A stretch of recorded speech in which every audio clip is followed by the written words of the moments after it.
that it looked like there'd been a bump up both in the risk-free rate and also in the betas in that period. We didn't go back and drill down in detail, but the point here is that you could. If you get that kind of differential, you could go back and look and say, well, where is it coming from? A second kind of thing is there was a big jump up here in between 1999 and 2000, and then it jumped back down in 2001. You know, if I saw that and I was sitting in your shoes, I would say, why? Why did it jump up by 1.5% and then down by 2%, and ask the parties involved to go back and come up with some plausible economic explanations for what's going on? Kind of as a related issue here, Dr. Stengel has talked about the beta increasing in recent years. Well, I think it's fair to ask, well, if the leverage is going down, why is the beta going up? And, you know, it's a little counterintuitive. So anytime that you see something that doesn't seem consistent with what you were seeing before, and it doesn't seem consistent with the cross-check, then I think it's fair to say, okay, what's the economics that's going on, not just the number that's coming out of the black box. The last issue that the board asked for comments on was a departure from established standards. In developing its railroad industry cost of equity estimates, the STB has historically relied upon strict formulaic calculations. We have indicated that it is appropriate for the STB to apply whatever cost of equity methodology it selects in a consistent manner. However, with such an approach, the STB should remain open to a demonstration that the results in a particular year have left the realm of reasonableness. We have an example on the screen that indicates just such a departure from reasonable norm. In 2006, an independent source, Standard & Poor's, indicated that the railroad industry cost of capital equaled 8.7%. The AAR's estimate of 13.8% was clearly out of the norm and reflects a case where where a demonstration of the unreasonableness of the estimate would be called for.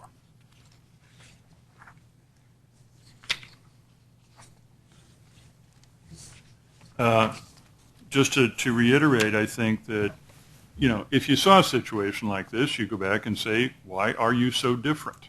And both the cross-checking using a three-stage DCF approach, as well as looking at what is out there in the industry, gives you the potential to do that. And I think it makes a lot of sense to do so.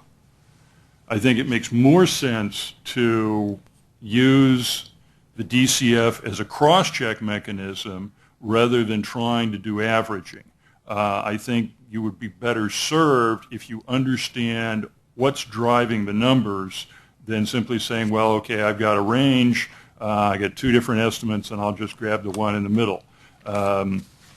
And I would encourage you basically to try to push to get more clarity, more transparency, and then come down with a decision as opposed to simply averaging a couple of estimates that it's not really clear what's driving them. With that, we conclude our opening remarks. Thank you. Thank you. We'll now turn to questions. I'd like to give Vice Chairman Buttry the first crack at this panel, if he would like. Mr. Crowley and Mr. Stengel. There seems to me that there are three things that government doesn't want to do. It doesn't want to condone terror and condone torture. It doesn't want to throw the baby out with the bathwater, and it doesn't want to split the baby in half. Those are three things government doesn't like to do. You Mr. Stengel, seem to be suggesting that we do one of those things in your approach to this, in terms of your suggestion that we average this, and Mr. Crowley is suggesting that we use it as a check. I guess somewhere between those two extremes is where we may come down. I'm not sure exactly where we come down, but Mr. Myers, I hope you're proud of your student today. You noticed that he was one of your students. That's a good thing. our difficult task here is to come up with something, it seems to me, that the courts are going to allow us to do, and the courts sometimes take a different view than being lawyers mainly, than economists do, and that's a difficult task that we have to engage ourselves in here. I'm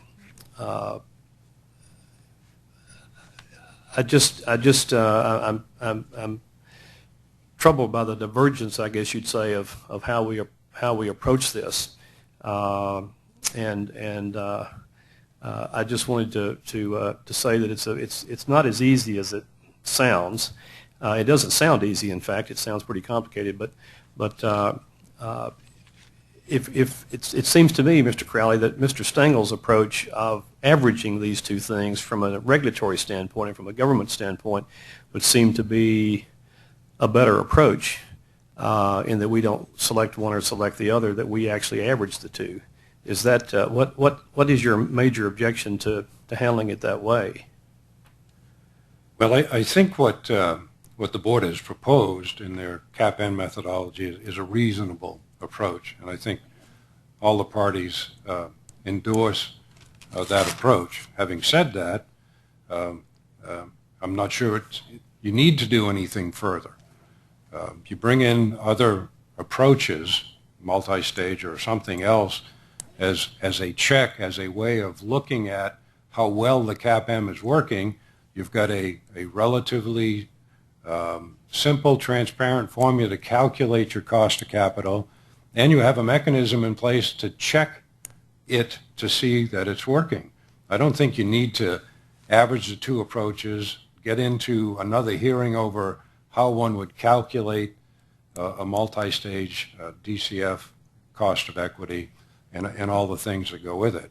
It seems to me that would just be starting the process over again. You've got something here on the table that you're proposing that works. Let's run with it. I defend my position, Mr. Vice Chairman. Certainly.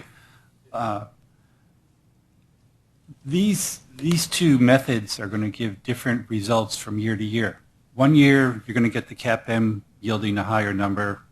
2 years later, it's likely it will be lower than the DCF. Over time, they're going to switch positions. And so if the board is concerned about having a stable process that you don't have to revisit year in, year out as to which one is yielding the right answer, I think that argues strongly in favor of at least initially giving an equal weight to both measures and seeing how do they track over time. Professor Hodder showed a graph of a year in which there was a big change from 1 year to the next.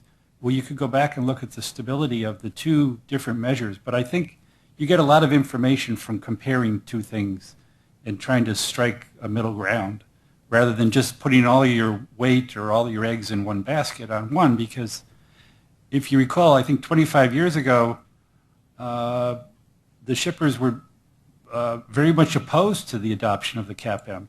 Well, right now, conditions are perfect to favor that approach, but 5 years from now, that may not be the case, and they'll be in here arguing to abandon it.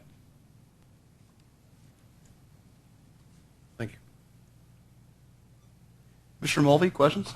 Well, following up on that, aren't the CAPM approach and the multi-stage DCF independent estimates of the same thing? And if they are, then it would strike me that since they should track each other closely, and one is going to be higher 1 year, one the next, what is wrong then with taking the average of these independent estimates, if indeed they are independent estimates of the same phenomenon? Mr. Crowley or Mr. Hodder? Well, it seems to me that if they're tracking, okay, so if you have a couple of estimates that are 2, 3, 4/10% apart and you want to average them, fine.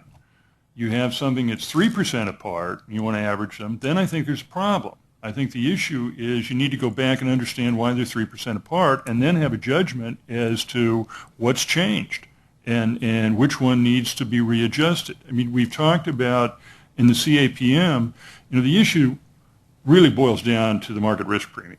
Okay, I mean, I think we're largely in agreement here on the risk-free rate.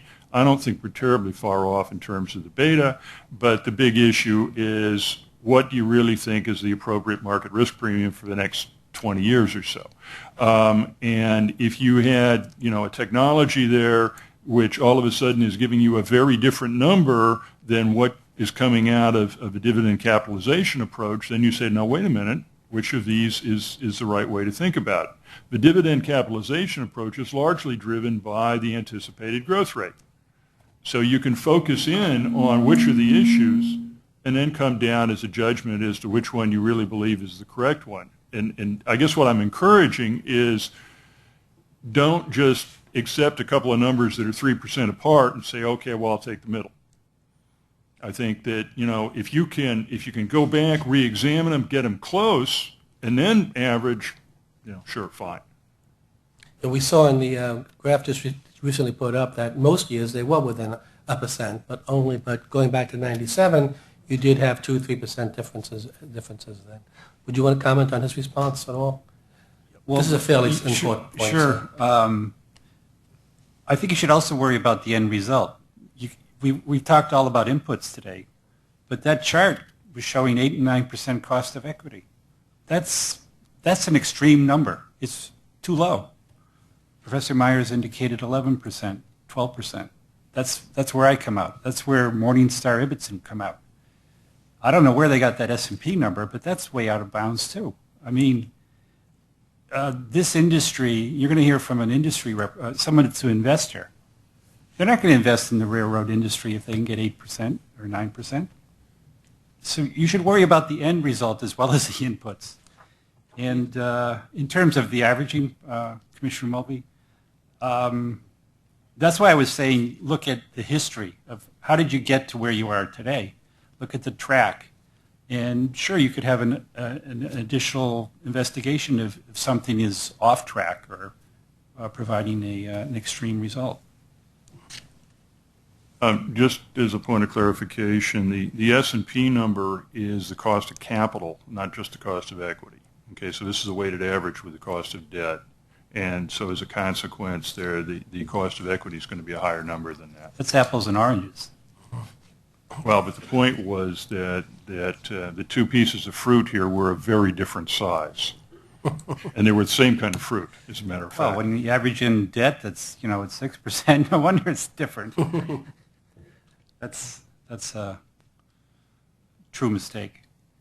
No, it's not a mistake. The comparison, if you look at the slide, the comparison is cost of capital with cost of capital. And the point was that an 8.7% cost of capital is wildly different from a 12.3%. And if you see something 13.8% from the railroads. If you see something that's far apart, you go back and you ask questions. And if it's cost of capital that's that far apart, or if it's cost of equity that's far apart, in either case you want to go back and ask questions. Mr. Myers? Yeah. First of all, I wasn't aware that the railroads were proposing 13.8, but I want to go back to this question of weighting because I didn't get to that in my comments, or at least not much. I would say that a multi-stage DCF is worthwhile at least as a check. But I don't have a DCF in front of me that I really understand and trust. And I personally am not going to say average until I understand and trust. Now, when I say I don't have something in front of me that I understand and trust, I'm referring to the DCF that was in the notice and the DCF that Mr. Crowley and Mr. Fapp came up with. Bruce Stengel has looked further into the Ibbotson number, and I will let him talk about that. My friend, Professor Hodder, said that if you were going to use a DCF, you want to keep it simple. He also inveighed against black boxes. Well, if I may be blunt, the Crowley-Fapp DCF is a simple black box. I don't know what's going on inside of it. And in particular, I don't know where the growth is coming from. Growth can come from two places. It can come from increased profitability, or it can come from capital investment. If it's coming from increased profitability, it's not going to last forever, obviously. If it's coming from capital investment, it could last for a long time. And if it's coming from capital investment, the payout ratio is going to increase when the capital investment slows down. So I'd like to see a DCF model that at least copes or addresses those issues. And then you will have something that's less of a black box and something that's more fitted to the facts of this industry. If we or someone can come up with a DCF model that fits the facts of this industry and makes sense in terms of capital investment, payout, and so on, I might very well get to the point where I'd average it or start applying the kinds of 3% rules that I've just been talking about or some equivalent. But I don't think we're there. And that's why I would say, okay, let's keep it as a check at least and then see how things develop. The transparency of what we do is important. And one of the things that was criticized was that we used a data source from CRISP, which provided New York Stock Exchange data, which has a broader range of stocks in it, and then the S&P 500, but was not publicly available. We have been trying to work with CRISP to see if we can make those data available with the appropriate protective orders and the like, and confidentiality agreements, so that there could be a check on what we do. Would that solve the problem that you had with us using the New York Stock Exchange 2,700 stocks as opposed to the S&P 500, which was suggested that we use? Just in terms of our ability to make the data source available for you to check the results. Could I respond quickly? Sure. It would solve the problem of the confidentiality if you could work it out. I would ask whether it's worth trying to solve the problems, because you could use S&P data or other sources for returns and for market index returns, get virtually the same results, follow standard practice, and everybody could get at the data easily.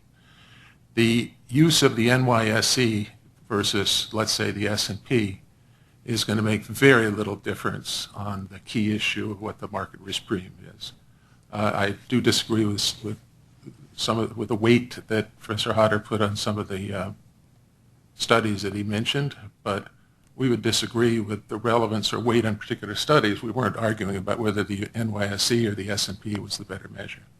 So it could be bypass that problem entirely and just use publicly available data. Mr. Crowley? Yes, thank you. I'd like to say here that I agree with Professor Myers. Can I third the motion? Well, that's what we're looking for here, is this building consensus.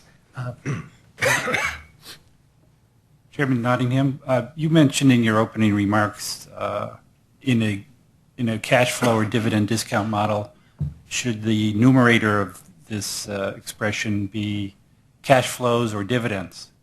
And the Crowley model and the board model have used dividends, and the Morningstar Ibbotson model uses cash flows.